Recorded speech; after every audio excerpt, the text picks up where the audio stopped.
सीमा मूल रूप से पाकिस्तान के सिंध प्रांत की रहने वाली है। उनकी गुलाम हैदर से शादी हुई, जो अभी भी सऊदी अरब में काम करते हैं। दोनों के 4 बच्चे हैं। इनके पहले बच्चे का जन्म साल 2015 में हुआ था। गुलाम हैदर से शादी के बाद सीमा कराची में शिफ्ट हुई। इस बीच गुलाम का सऊदी में जाना हुआ और पिछले कुछ साल से लगातार वहीं रह रहे थे। पाकिस्तानी महिला सीमा हैदर के अवैध रूप से भारत में आने के बाद से ही हलचल तेज है। वह अपने घर को बेचकर नेपाल के रास्ते भारत पहुंची है। यहां उन्होंने सचिन से शादी कर हिंदू धर्म अपनाने की बात कही है। पाकिस्तान के कराची शहर की रहने वाली 30 वर्षीय सीमा हैदर अपने 4 बच्चों के साथ नोएडा आ गई हैं। नोएडा के 22 वर्षीय सचिन मीणा, जिनसे उनकी मुलाकात ऑनलाइन गेम के दौरान हुई, को अब वह अपना पति मान चुकी हैं और हमेशा भारत में ही रहने की कस्में खा रही हैं। सीमा हैदर की इस लव स्टोरी में कई एंगल हैं। इसे सिर्फ प्रेम कहानी भी कहा जा रहा है, लेकिन जासूसी की शंका भी पैदा हो रही है।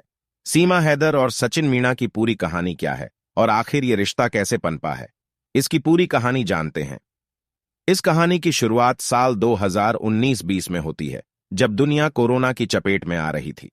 इस बीच लोगों का ऑनलाइन रहना अधिक होता था और पीयूबीजी गेम अपने पीक पर था। सीमा और सचिन मीणा लॉकडाउन के दौरान पबजी पर गेम खेलते हुए मिले थे।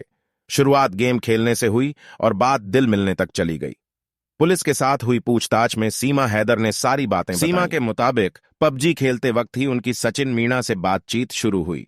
ये वही वक्त था जब सीमा के शौहर गुलाम हैदर सऊदी अरब में काम की वजह से रहते थे। दोनों के बीच अनबन थी और इसी दौरान सीमा सचिन बातचीत के जरिए करीब आने लगे। जब सीमा और सचिन की पबजी खेलने के दौरान बातचीत बढ़ी तो उन्होंने व्हाट्सएप और इंस्टाग्राम पर एक दूसरे से बातचीत शुरू की। ये सिलसिला पूरे कोरोना काल में चला। दोस्ती अब प्यार में तब्दील हो चुकी थी। इंतजार था तो सिर्फ एक दूजे से मिलने का। साल 2023 आते आते दोनों ने तय किया कि अब वह ज्यादा दिन तक अलग नहीं रह सकते। सीमा हैदर ने इस दौरान बार बार भारत का वीजा अप्लाई किया, क्योंकि वह सचिन से मिलना चाहती थीं।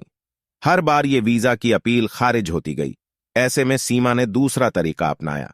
वह अब सऊदी अरब के जरिए भारत आने की कोशिश करने लगी। कुछ मुश्किलें हुई तो उन्होंने नेपाल का रास्ता अपना लिया। सीमा और सचिन मार्च 2023 में नेपाल में मिले। काठमांडू के पशुपतिनाथ मंदिर में दोनों ने शादी कर ली और हमेशा साथ रहने की कस्में खाईं।